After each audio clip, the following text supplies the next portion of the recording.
In rural Missouri, where agriculture is king, an age-old crime is making a comeback. Cattle rustling, or the stealing of cows, has returned, and farmers across the region say they're struggling to cope.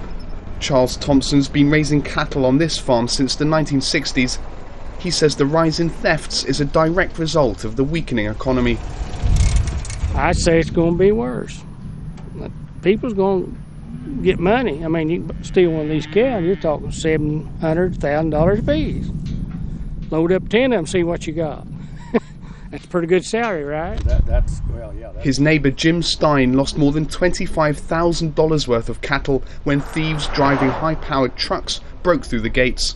He says while cattle rustling might sound old-fashioned, modern-day thieves have the benefit of mobile phones and other technology.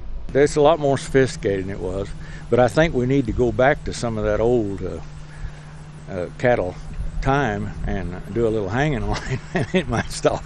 It might be a bigger deterrent than what we're doing because we're not catching them. Some farmers are even offering rewards for information that could lead to the arrest of a cattle rustler. They say it's something they're having to resort to because the problem seems to be getting more frequent as the economy gets weaker. Local Sheriff Joey Kyle says the lack of livestock branding laws in Missouri makes cattle rustling just as attractive as in days gone by.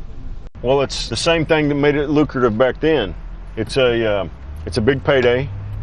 It's relatively easy to make that big payday. The cattle, especially in Missouri, they're hard to trace. You know, there are no serial numbers on hamburgers. While cattle ranching may be a multi-billion-dollar industry in the US, many farms are small family-run operations already hard hit by the recession.